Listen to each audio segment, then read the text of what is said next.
بسم اللہ الرحمن الرحیم۔ السلام علیکم، آپ دیکھ رہے ہیں ایم جی ایچ اسٹوڈیو اپنے ہوسٹ محمد جمال کے ساتھ 30 نومبر 2019 سعودی عرب کے حوالے سے تازہ ترین نیوز بلٹن لے کر آپ کی خدمت میں حاضر ہوں۔ اگر آپ بھی سعودی عرب کے حالات سے باخبر رہنا چاہتے ہیں، اس ویڈیو کو مکمل دیکھیے اور چینل کو سبسکرائب کیجیے۔ ویڈیو کا آغاز کرتے ہیں سعودی عرب کی تازہ ترین خبروں سے۔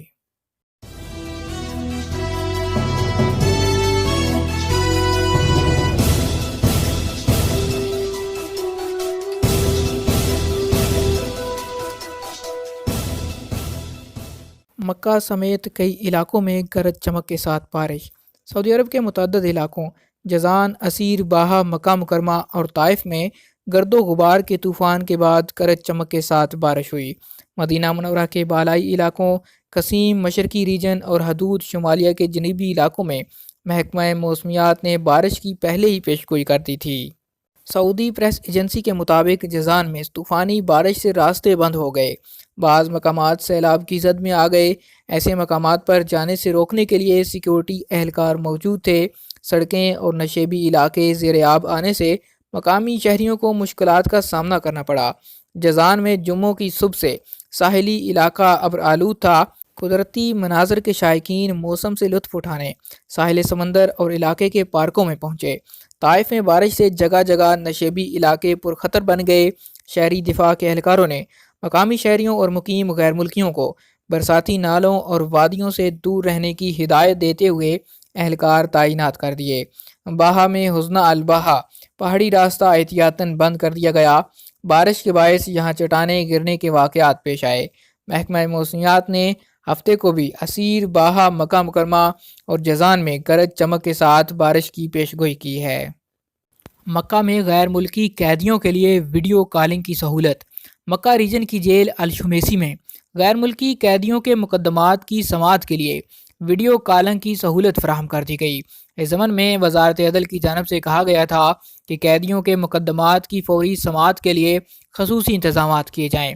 عربی روزنامے مکہ کے مطابق فوری سماعت کی فوجداری عدالت کے نگران عام کے معاون خصوصی جج عبد الملک نے ریجن میں قائم تمام جیلوں کی انتظامیہ کو ہدایت کی ہے کہ قیدیوں کے مقدمات کی تیزی سے سماعت کی جائے۔ اس ضمن میں جدہ مکہ شاہراہ پر قائم الشمیسی ڈیپوٹیشن سنٹر، جہاں عام طور پر اقامہ اور وزارت محنت کے قوانین کی خلاف ورزی کرنے والے غیر ملکیوں کو رکھا جاتا ہے، اس میں ویڈیو کالنگ کی سہولت فراہم کر دی گئی تاکہ قیدیوں کے مقدمات کی جلد اور بہتر انداز میں سماعت ممکن بنائی جا سکے۔ الوطن اخبار کا کہنا ہے کہ اس سے قبل ریاض کے ڈیپوٹیشن سنٹر میں بھی ویڈیو کالنگ کی سہولت فراہم کی جا چکی ہے، جس کے بہتر نتائج برآمد ہو رہے ہیں۔ وزارت عدل کے ذرائع کا کہنا ہے کہ دیگر جیلوں میں بھی یہ سہولت فراہم کی جائے گی۔ وزارت کا مقصد مقدمات کی جلد از جلد سماعت کرنا ہے تاکہ قیدیوں کے معاملات بہتر انداز میں نمٹائے جا سکے۔ واضح رہے کہ جدہ سے 45 کلومیٹر دور بہت وسیع رقبے پر ڈیپوٹیشن سنٹر بنایا گیا ہے، جہاں اقامہ قوانین کی خلاف ورزی کرنے والے غیر ملکیوں کو رکھا جاتا ہے۔ ایسے قیدی جن پر کسی قسم کا مقدمہ نہیں ہوتا، انہیں سعودی عرب سے ڈیپورٹ کر دیا جاتا ہے، جبکہ وہ افراد جو قانون کو مطلوب ہوتے ہیں انہیں متعلقہ اداروں کے حوالے کیا جاتا ہے، جہاں ان کے خلاف قانونی چارہ جوئی کی جاتی ہے۔ اس قید خانے میں مختلف سرکاری ادارے، جن میں وزارت داخلہ، گورنریٹ، پولیس محکمہ، پاسپورٹ اینڈ امیگریشن کے علاوہ مختلف ممالک کے سفارتی اہلکاروں کے لیے بھی دفتر بنائے گئے ہیں۔ سفارتی اہلکار اپنے ملک کے قیدیوں سے ملاقات کر کے ان کے لیے سفری دستاویزات تیار کرانے کے علاوہ انہیں درکار قانونی مشاورت بھی مہیا کرتے ہیں۔ جدہ ایئرپورٹ پر دنیا کا سب سے بڑا ایکویریم۔ جدہ کے new king Abdulaziz international airport میں دنیا کے سب سے بڑے ایکویریم کا افتتاح کر دیا گیا۔ اس میں 2000 سے زیادہ نادر مچھلیاں موجود ہیں۔ ایکویریم سے جدہ کے نئے ایئرپورٹ کے حسن میں اضافہ ہو گیا۔ سعودی خبررساں ادارے ایس پی اے کے مطابق محکمہ شہری ہوابازی کے ترجمان ابراہیم الروسا نے بتایا کہ یہ دنیا کا سب سے بڑا ایکویریم 14 میٹر اونچا ہے۔ اس کا قطر 10 میٹر ہے۔ اس میں 10 لاکھ لیٹر پانی کی گنجائش ہے۔ یہ میٹھے اور نمکین پانی کا مرکب ہے۔ اس کا درجہ حرارت 26 ڈگری ہے۔ محکمہ شہری ہوابازی کے ترجمان نے مزید بتایا کہ ایکویریم میں انواع و اقسام کی مچھلیاں ہیں۔ ان میں سے بعض نادر قسم کی مچھلیاں ہیں۔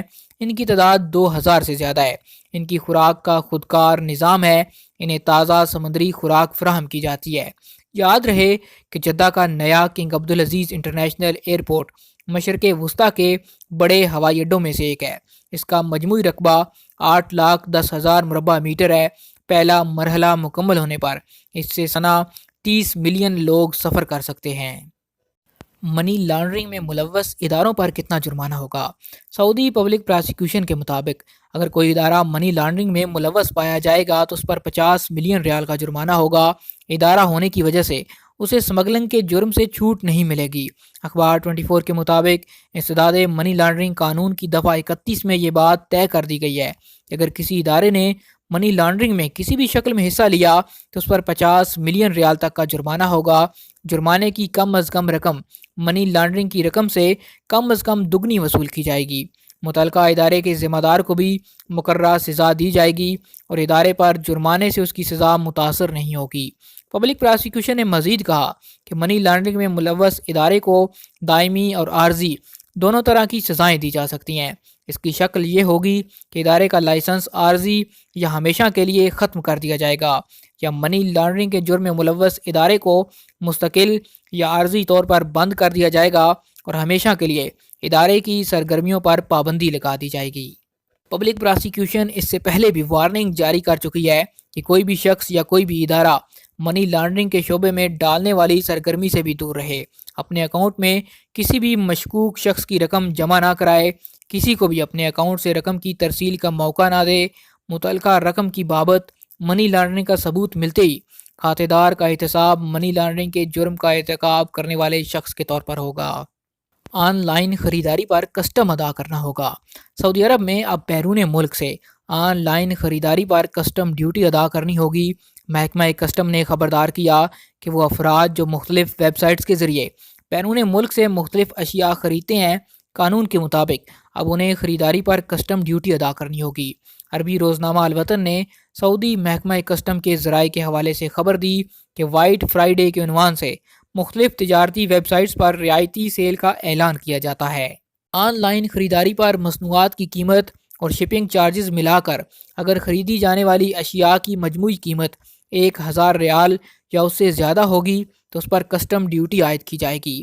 محکمہ کسٹم نے اس ضمن میں تاجروں اور آن لائن سپلائر سے کہا کہ وہ کسٹم ڈیوٹی ادا کرنے کے بعد رسید ضرور حاصل کریں تاکہ وہ اپنے صارفین کو فراہم کی جا سکے۔ دوسری جانب سے محکمہ کسٹم کے ذرائع نے آن لائن خریداری کرنے والوں کو وارننگ دی کہ ایسی اشیاء سے اجتناب برتیں جو سعودی عرب میں منع ہیں۔ آن لائن خریداری کے نگران ادارے کا کہنا ہے کہ صارفین کسی بھی ویب سائٹ سے آن لائن خریداری کرنے سے پہلے اس بات کی یقین دہانی کر لیں کہ ویب سائٹ جعلی نہ ہو تاکہ کسی قسم کی دھوکے بازی کا شکار نہ ہوں۔ آن لائن خریداری کے وقت کسی بھی صورت میں ادائیگی وائی فائی نیٹ ورک کے ذریعے نہ کی جائے۔ صارفین اس بات کی یقین دہانی کریں کہ موبائل فون یا کمپیوٹر پر آنے والا کوئی بھی مشکوک لنک اوپن نہ کریں۔ مشکوک لنک کو کلک کرنے سے اگر وہ ہیکنگ سافٹ ویئر ہو تو اس سے آپ کا سسٹم ہیک ہونے کا اندیشہ رہتا ہے۔ وائرس سے بچنے کے لیے غیر معمولی اور مشکوک لنک کو اوپن کرنے سے اجتناب کریں اور اپنے سسٹم میں اینٹی وائرس ضرور انسٹال کریں۔ جنوبی سعودی عرب میں حشیش کے 50 اسمگلر گرفتار۔ کوسٹ گارڈز نے اعلان کیا کہ جازان، نجران اور عسیر جنوبی صوبوں میں حشیش بھاری مقدار میں اسمگل کرنے کی کوششیں کی جا رہی تھیں جو ناکام بنا دی گئی۔ اخبار 24 کے مطابق محکمہ کوسٹ گارڈز نے بتایا کہ 1,460 کلو گرام حشیش ضبط کر گئی جبکہ اسمگلنگ میں ملوث 50 افراد رنگے ہاتھوں گرفتار کر لیے گئے۔ محکمہ کوسٹ گارڈز نے خبردار کیا کہ ہمارے جوان سرحدوں پر اسمگلنگ کی ہر کوشش ناکام بنانے کے لیے 24 گھنٹے مستعد رہتے ہیں۔ سعودی نوجوانوں کو جو ملک کی ریڑھ کی ہڈی کا درجہ رکھتے ہیں نشے کا عادی بنانے کی ہر کوشش کو ناکام بنانے کا عہد کیے ہوئے ہیں۔ نشاور اشیاء سعودی عرب کے بری، بحری اور فضائی راستوں سے اسمگل کی جاتی رہتی ہیں۔ مقامی اور غیر ملکی اسمگلر دشوار گزار پہاڑی راستوں کو اسمگلنگ کے لیے زیادہ ترجیح دیتے ہیں۔ سعودی عرب کے 3 صوبے جازان، نجران اور عسیر اسمگلنگ کے لیے بہت زیادہ استعمال کیے جا رہے ہیں۔ بچے کو ڈرانے دھمکانے پر مقدمے کا سامنا۔ جدہ میں کم سن بچے کو زدوکوب کرنے اور زبردستی اپنے پیروں کو چومنے پر مجبور کرنے والے سعودی کے خلاف مقدمہ دائر کر دیا۔ ملزم نے بچے کو اپنے قدموں کو چومتے ہوئے ویڈیو بنا کر سوشل میڈیا پر وائرل بھی کر دی تھی۔ پراسیکیوشن کے ادارے نے بچے کے والد کی شکایت پر ملزم کو گرفتار کر کے ان سے تحقیقات کرنے کے بعد مقدمے کا چلان عدالت میں داخل کر دیا۔ عکاظ اخبار کے مطابق مقامی شہری نے اپنے 3 سالہ بیٹے کے ساتھ ملزم کے رویے کی رپورٹ علاقے کے تھانے میں درج کرائی۔ FIR پر عمل کرتے ہوئے پولیس نے ملزم کو گرفتار کر لیا۔ علاقائی تھانے میں FIR کی روشنی میں ابتدائی تحقیقات کے بعد حاصل شدہ معلومات اور ثبوت کے ساتھ کیس محکمہ تحقیقات کو ارسال کر دیا گیا۔ مدعی کا کہنا تھا کہ ملزم نے بلا وجہ اس کے 3 سالہ بیٹے کو زد و کوب کیا اور اسے مجبور کیا کہ اس کے قدموں میں گر کر پیروں کو چومے۔ ملزم نے اس تمام کارروائی کی ویڈیو بنانے کے بعد بچے اور اس کے والدین کی توہین کے ارادے سے سوشل میڈیا پر وائرل کر دی۔ پراسیکیوٹر جنرل کے ادارے نے ملزم کے خلاف مزید تحقیقات کے بعد سوشل میڈیا پر وائرل ہونے والی ویڈیو اور دیگر ثبوتوں کے ساتھ مقدمہ دائر کر کے اسے فوری سماعت کے لیے فوجداری عدالت میں بھیج دیا۔ آج تک کے لیے اتنا ہی۔ مزید خبروں اور نیوز اپڈیٹس کے لیے دیکھتے رہیے MGH اسٹوڈیو۔ اگر ہماری آج کی ویڈیو آپ کو پسند آئے اسے لائک کیجیے، شیئر کیجیے اور کمنٹ کر کے اپنی رائے سے ضرور آگاہ کیجیے۔ ویڈیو دیکھنے کے لیے آپ لوگوں کا شکریہ۔